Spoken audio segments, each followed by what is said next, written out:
Shalom everyone, and thanks for joining us again for learning Parashat Beshalach together. Parashat Beshalach, we will talk about the splitting of the sea, one of the most famous stories in Tanakh, and I would like to talk about a moment of faith and leadership. The Torah describes a very dangerous and a very risky moment in the time of Jewish history. Ufaro ikriv. Pharaoh realized that the Jewish people left Egypt, so he took his soldiers, his best soldiers, and he started chasing the Jewish people, and he gets closer and closer. Vayisu bnei Yisrael et eineihem, and the Jewish people are lifting up their eyes. V'nei Mitzrayim noseh achreihem, vayiru meod, vayitzaku bnei Yisrael el Hashem. And they see their oppressors are coming after them with soldiers and weapons, and they are afraid, and they cry out to Hashem. But then, they're not only crying out to Hashem, they are also crying out to Moshe. And they tell him, they complain, Vayomru el Moshe, and they told Moshe, Amibli en kvarim b'Mitzrayim lekachtanu lamut b'midbar. What? There's not enough space, a burial space for us to be buried in Mitzrayim, that you took us here to the desert to die here? מה זאת עשית לנו להוציאנו ממצרים? Why did you take us out from Mitzrayim? They have regrets about Exodus. הלא זה הדבר אשר דיברנו אליך במצרים לאמור, we already told you in Egypt. חדל ממנו. Leave us alone. ונעבדה את מצרים, and we will remain slaves to the Egyptians. כי טוב לנו עבוד את מצרים ממותינו במדבר. It's better for us to be alive and to be slaves rather than to die here in the desert. So obviously we can understand that the tension is rising. The people are angry, they are afraid, they are terrified. No one wants to die here in the desert, just 7 days after we left Egypt. ויאמר משה אל העם. So Moshe said to the people, אל תיראו, don't be afraid. התייצבו וראו את ישועת השם. Stand, just stand silent, and you will see God's salvation that He's going to do for you today. כי אשר ראיתם את מצרים היום לא תוסיפו לראותם עוד עד עולם. See those Egyptians? You see them? That's the last time you're going to see them in your entire life.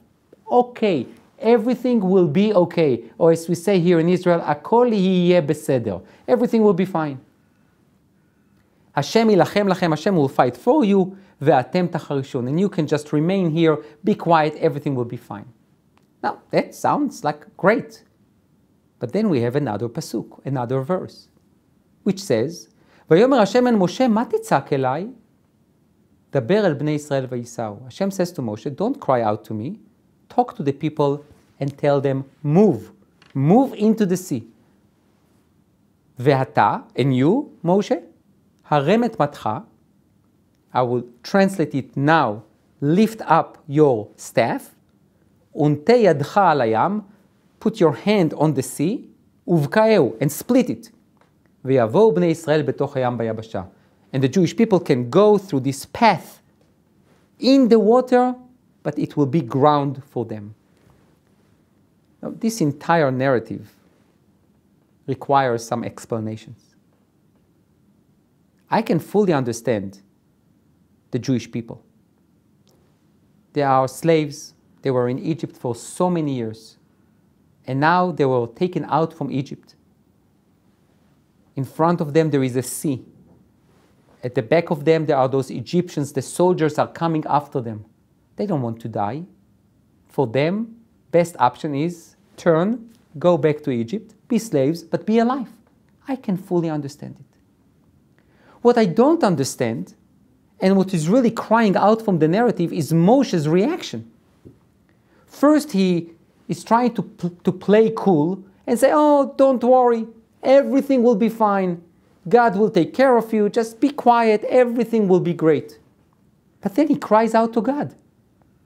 So if you are so confident that everything will be good, why do you cry out to God? And also, you should have cried out to God before they came to complain.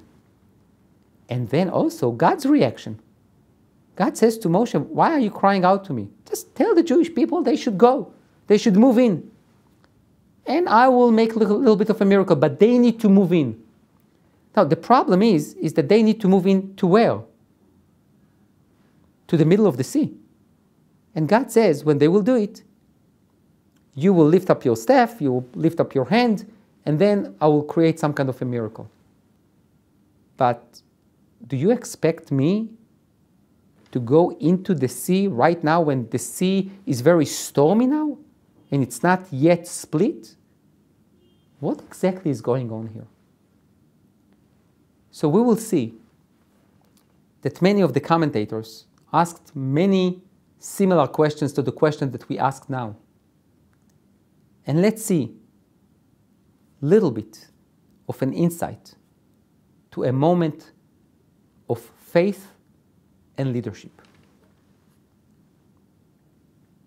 Rabbeinu Bechayei says the following, ואתה הרם את מתך ונטה את ידך. If you look at this verse, there is something that seems to be like a contradiction. הרם מתך, so the simple understanding in Hebrew, להרים את המטה, it's to lift up your staff. If I would say להרים את הכוס, is to lift up the glass. But then, if that's true, the verse does not make sense.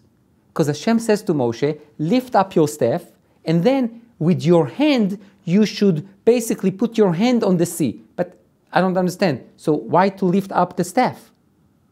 Therefore, Rabbeinu Bechayei suggests the following interpretation. He says, אין להבין הכתוב הזה שירים משה את מטהו על הים, שהרי לא נאמר אלא ויית משה את ידו. He says, you cannot think that the interpretation for harem matcha is that he will lift up his staff. Why? Because he basically caused the sea to split with his hand. So what did he do with his staff? בבלתם הרם את מתך לסלקו מידו. לפי שהיו מעם מחוסרי אמונה, שבישראל אומרים, אין כוח ביד משה לקרוע את הים, אלא בכוח המטה שבידו, לכך אמר הרם את מתך, סלקהו מידך. This is a brilliant interpretation. The Hebrew language, there are words in the Hebrew language that are very ambiguous, and you can interpret it in many ways. The word harem, hey, resh, mem, can be interpreted as lift it up, leharim, but also remove. Which basically, Rabbeinu Bechayei says, this is the correct interpretation here. Which means, God says, take your staff, remove it, put it aside. Only use your hands. Why? Because there are groups among the Jewish people who don't believe that you can do it by yourself, but rather you are like a magician. You have this magic staff, magic wand, that you make all those miracles with it. So I want to take this moment as a moment of faith. We are going to show the entire Jewish people that it's not a staff, it's not a magic wand. It's me, God, giving you the power to split the sea. Therefore, harem matcha, remove it. Use only your hands so the Jewish people will realize, will internalize. It will be imbued in their hearts and in their minds that it's not the staff. It's me, God, who gives you the power. וכן תמצא במדרש, it brings a midrash that says the same thing. אמרו אין כוח ביד משה לעשות דבר, אלא במטה בו היכה את היאור, בו הביא את כל המכות. He says, Moshe is nothing. It's basically God gave him this staff, and with this mate, with this magic wand, he makes all those miracles. כיוון שהגיעו לים, מצרים וישראל עומדים, אמר לו הקדוש ברוך הוא הרם מתך. And then later on he says, הוא צריך לומר שעכשיו בקריאת ים סוף האמינו. Rabbeinu Bechayei says that this moment on the sea, on the Red Sea, or at the Red Sea, it was a moment of faith. It was a moment that Moshe proved himself to be God's prophet and agent. And if you look at the narrative itself, it says that upon the splitting of the sea, it says, Vaya'aminu ha'am be'Hashem uveMoshe avdo. The people believed in Hashem and believed that Moshe is Hashem's agent, Hashem's messenger. So Rabbeinu Bachya looks at this picture, this drama, from a faith perspective. That was a moment that established faith in Moshe as God's messenger. And why is that so essential? Why is that so important? Because later on, God will give Moshe to give us the Torah. And if you don't believe that Moshe is God's agent, and he's not deviating from what Hashem telling him, and he's not changing, if you don't believe it, it's very risky to give you a Torah. Because you can immediately say, how would I know that Moshe didn't make up this commandment or the other? So Rabbeinu Bachya basically says that the splitting of the sea was a moment of faith, not only in Hashem, but also to establish this faith in Moshe as God's agent. And also, think about it. For all those people who didn't believe that Moshe has the powers, but it's all about the staff, put yourself in their shoes for a second. Again, in front of them, you have the sea. At the back, they have the Egyptians chasing them. And then they see their leader, their magician, taking the magic wand and put it aside. Can you imagine the anxiety that they had? The tension, the fear. They were probably paralyzed, terrified. What's going on with this magician? And then the miracle. This was a moment to establish faith in Hashem, but even more importantly, in Moshe as Hashem's agent. And it was well accomplished, as the Torah testified, Vaya'aminu ba'Hashem uveMoshe avdo. And they believed in God and Moshe as his servant. The Kli Yakar says the following, ומכאן תבין באמת מה היה חטאו של משה במי מריבה. כי שם ממש נאמר ממש הפך ממה שנאמר כאן. Now, we need to digress for a second and give a little bit of an introduction. We know that one of the cardinal sins that Moshe transgressed according to the Torah, according to some it was the only sin, was that he hit the rock instead of talking to the rock. And God was very upset with Moshe and says, as a result of this sin, you are not going to enter the land of Israel. But if you remember, God at that instant, and in that specific story, told Moshe, take the staff and then talk to the rock. That's what Hashem told Moshe. Now Moshe was angry with the people, and he took the staff and he hit the rock. And Hashem was very upset. Says the Kli Yakar, I will tell you exactly why God was so upset based on the interpretation of Rabbeinu Bechayei that we mentioned before. He says on Kriyat Yamsuf, he says, you know what, let me digress for a second. Let's take the Jewish history, this very short Jewish history, Egypt, splitting of the sea, and the desert. While the Jews were in Egypt, they were slaves, they did not have a lot of faith, and they saw Moshe as a magician. He has a magic wand, he does all the miracles with that, and that's wonderful. Okay. Now the splitting of the sea was a moment of faith that was established the fact that Moshe is God's agent. He does not need a magic wand. He does not need the staff. He can do it with his hands, with his fingers, because God is with him. So that was established. At the moment of when Moshe hit the rock, instead of talking to the rock, what did he do? Says the Kli Yakar, he took the staff. The original plan was what? God told Moshe, take the staff, because they don't believe, but don't use it. talk to the rock. And then the people would see that they need to rejuvenate and to renew their faith in you as my agent. And therefore bring that staff and say, I don't want to bring you back to your quote-unquote childhood era, like in Egypt, that you think that my magic wand will create all those miracles. See, I'm just talking to the rock and he gives water. That was the original plan of God. But Moshe missed that opportunity. He was upset with the people, so he took the staff and he hit the rock and the water came out. Which means, now if I was just an average Jew among the other Jews in their camp in the desert, and I will see that Moshe is hitting the rock with the staff, I going back to what? To what is familiar with me.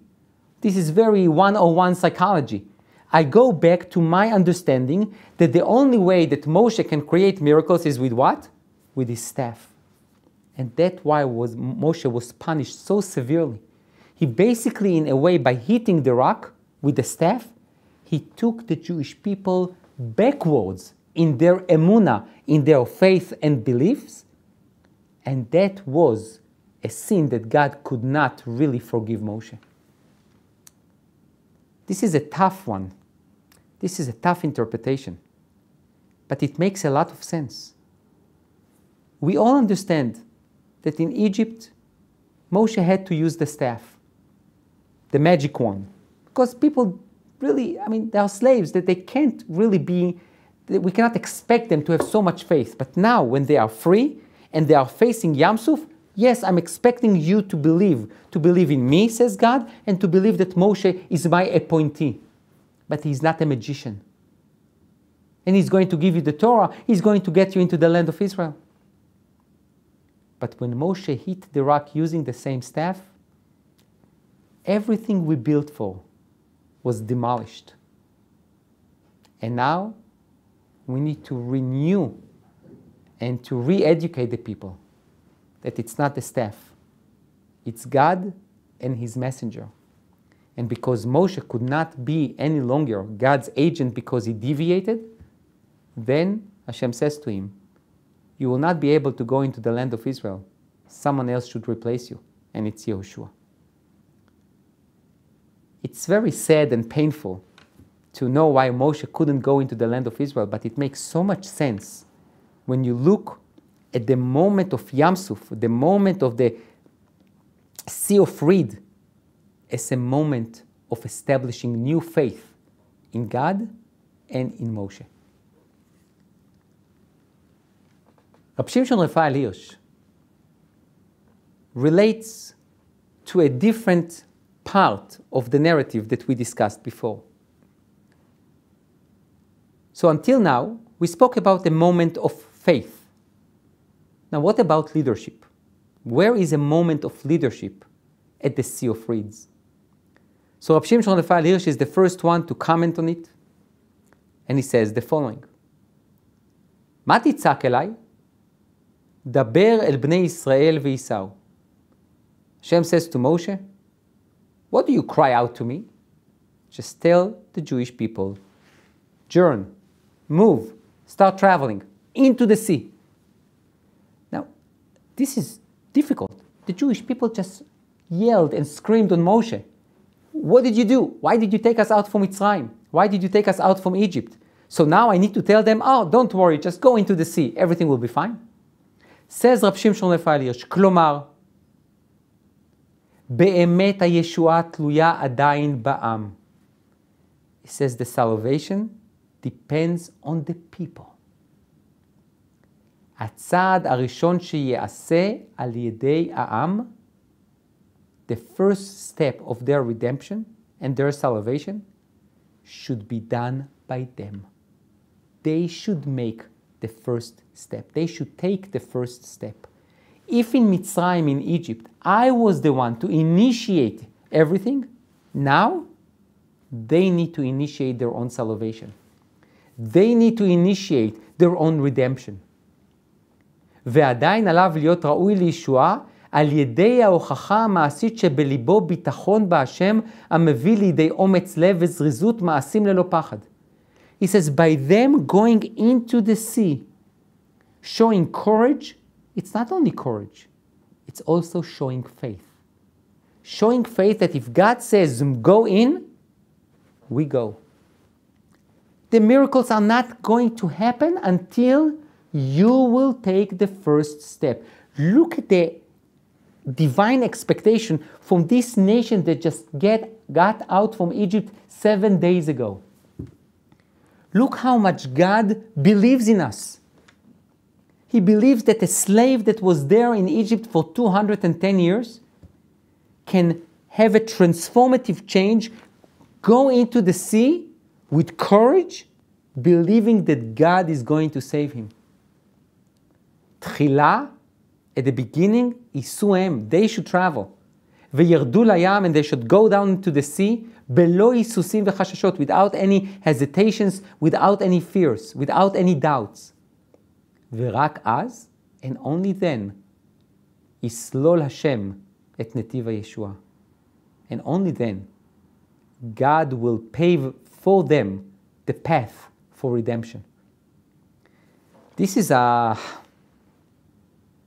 very strong interpretation with tremendous ramifications regarding Zionism, regarding establishment of the State of Israel. We all know that prior to the establishment of the State of Israel, there was a tremendous dispute.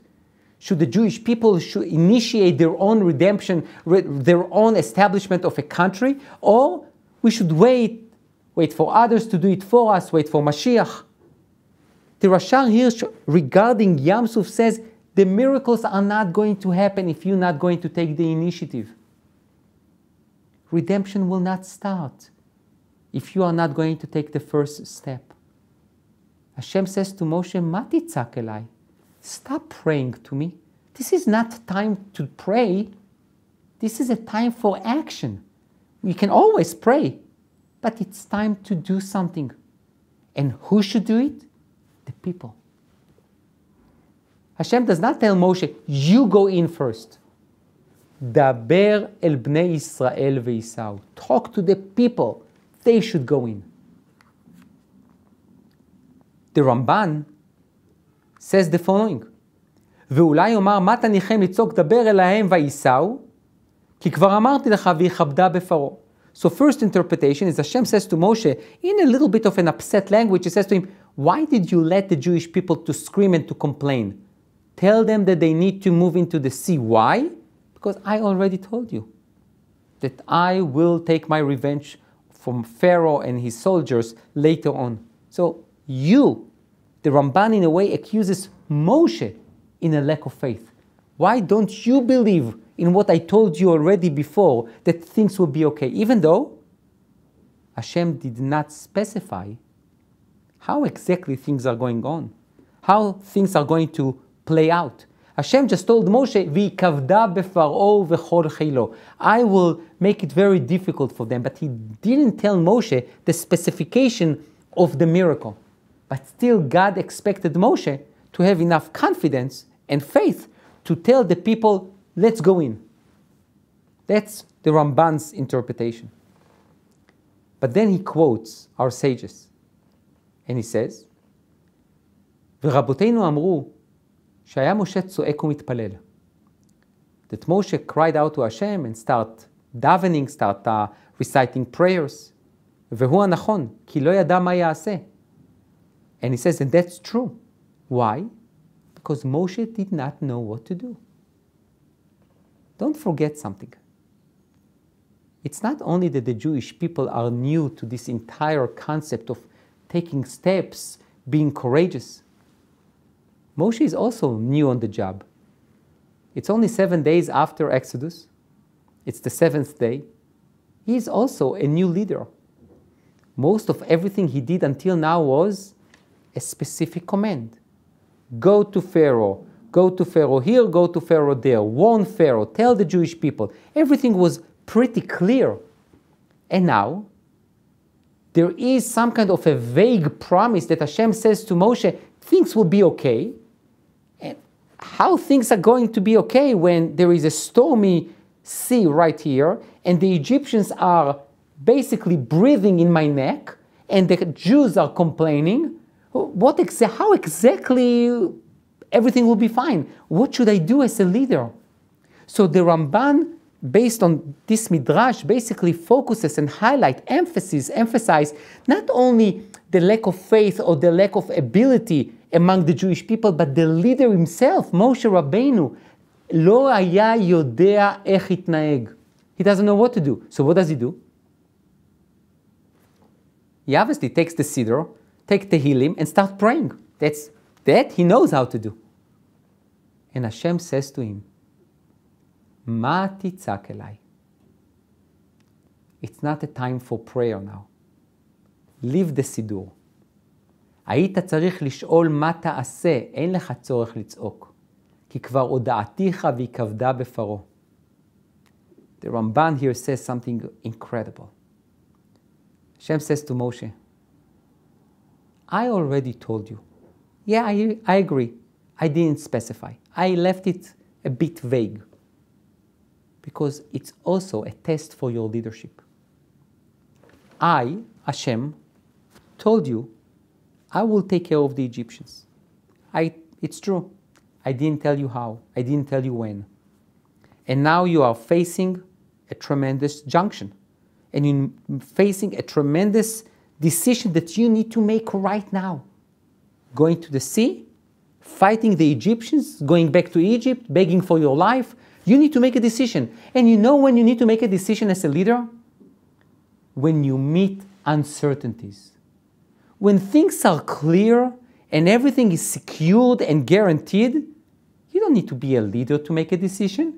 You can be everyone because there are no ramifications, there are no consequences, everything is very clear. A will lead to B. But when there is uncertainty, when there is unknown, when you don't know that if you choose A, what will be the B? You know what?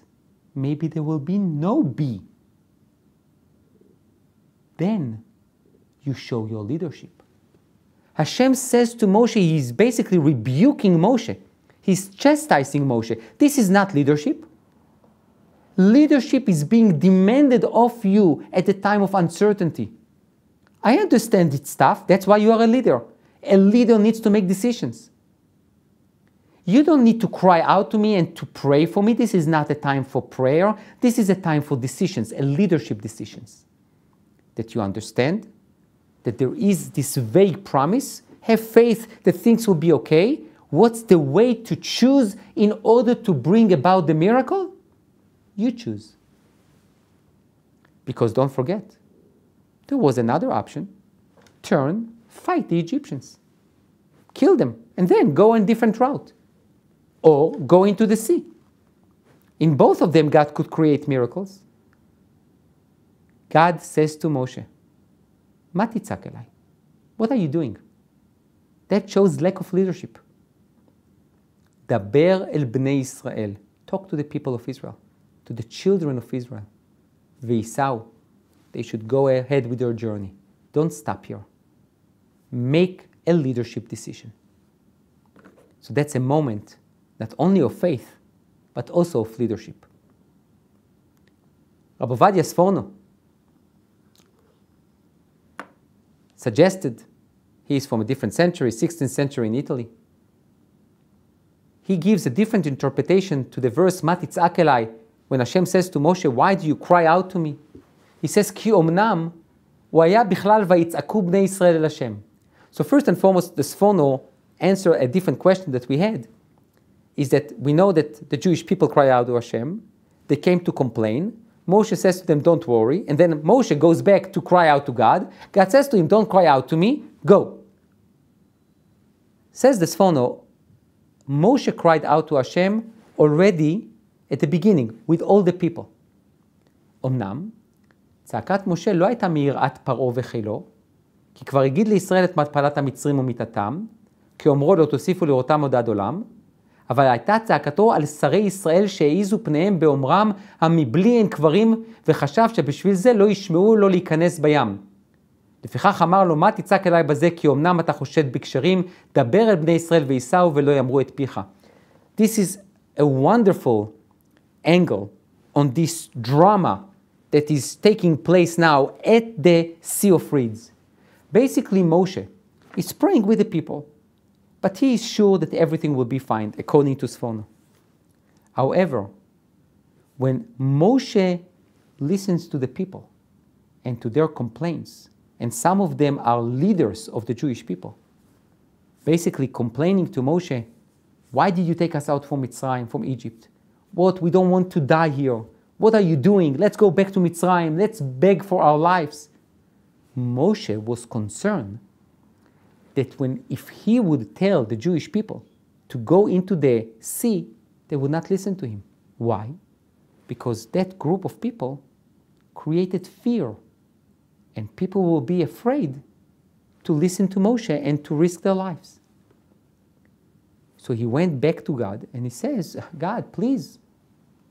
And God says to Moshe, you are wrong. You don't appreciate the Jewish people. If you tell them, move, go into the sea, they will. They will not weaken their faith and their courage because of that group that complains. I would like to suggest that Sfono also thinks that God rebukes Moshe, but from a different angle. If we spoke about the idea that you need to take decisions, that was the commentary before the Sfono, which was the Ramban, Sfono suggests that Moshe's lack of leadership was not in his own decision-making process, but rather because of his lack of faith in whom? Not in God, in the people that he leads. A leader must believe in his people. A leader that does not believe in his people, that lose faith in his own people, cannot lead.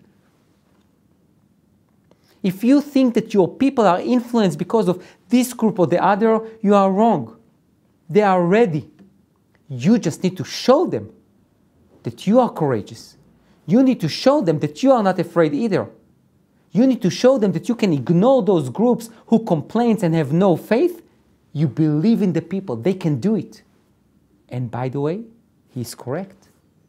The minute that Moshe said to them, "S'u, move," they moved. Because when you see that your leader is immersed in courage, faith, belief, determination, commitment, you go after him. This is something that is well known in the IDF. The soldiers follow their leader, their commander, because the commander says, "Acharai," after me. And if he has the commitment, the passion, the determination, the faith, the understanding of the end goal, people go after their commanders because they appreciate their leadership. And the commander has faith in his own soldiers that they can accomplish the task. That's what the Sfono says already in the 16th century. If you don't believe in your people, don't lead them. Rav Soloveitchik suggests another insight into the idea of leadership. And he says the following. At the splitting of the Red Sea, the Creator offered the Israelites a role in their own redemption. He required a leap of faith, a jump into the water prior to the parting of the sea. That's based on the Babylonian Talmud in Sotah, pages 36-37. The shock of cold water, the fear of drowning, became Israel's minute contribution to the miracle. At that moment, they became partners with God. And as a result, Moses and the people sang the majestic Az Yashir in gratitude, which means Rav Soloveitchik tried to describe it and portray it almost like a movie. The Jewish people are standing at the Sea of Reed. The Egyptians are chasing them.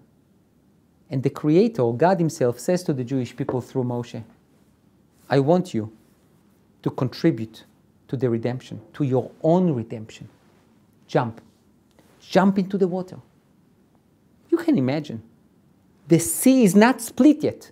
So it's like taking someone, throwing him into the deep water. Now, the water are cold. They are start covering my nose. And you are shaking, and you don't know even how to swim. But you know that you are starting, you are initiating your redemption, and then when you feel that you are drowning, the miracle happens.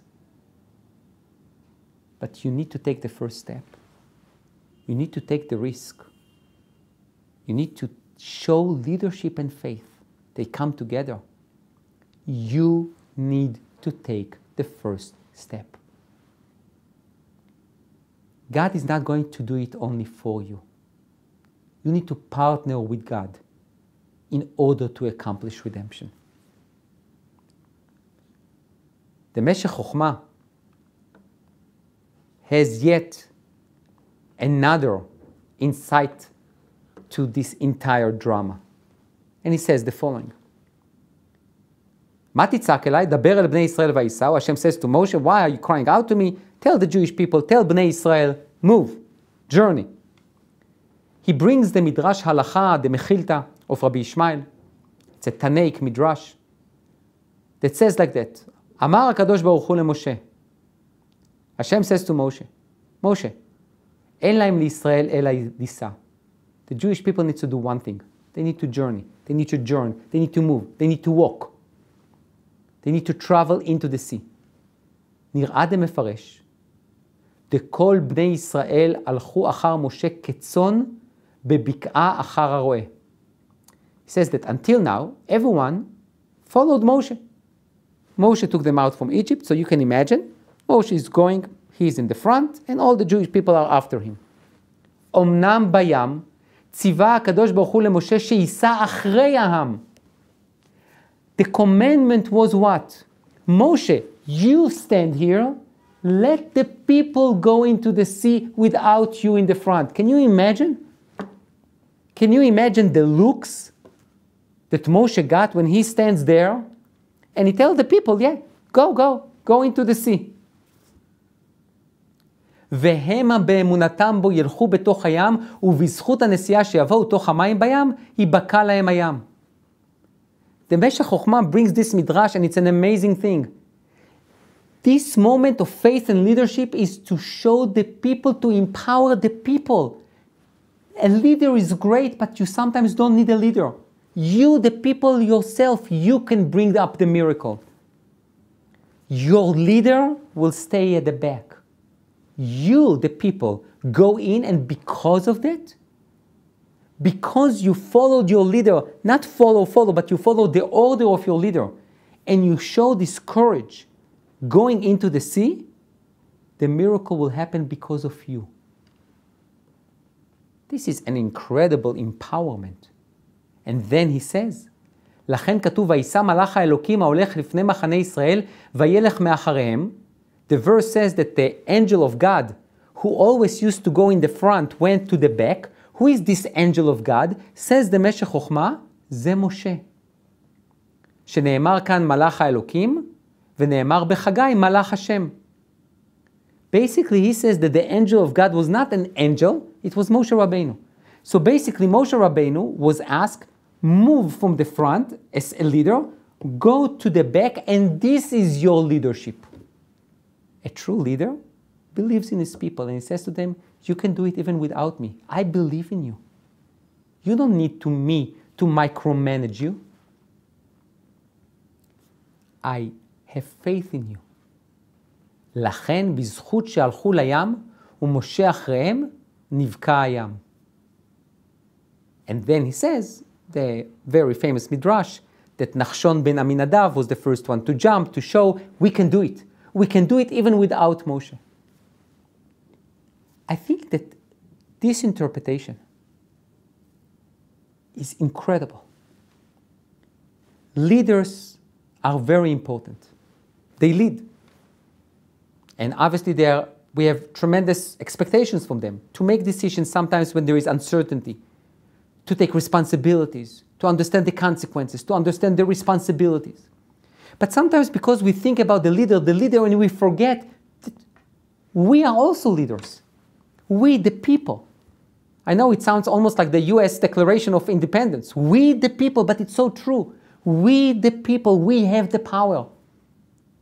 Leaders comes and goes. We, the nation, we are empowered with tremendous talent, courage, determination, commitment.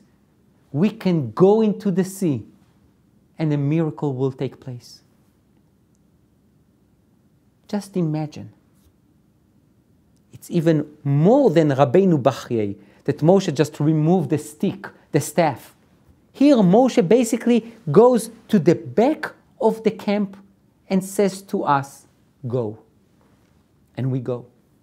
We go because we believe that he believes in us. So now, when you think about the splitting of the sea, I want you to think about a moment of faith and leadership.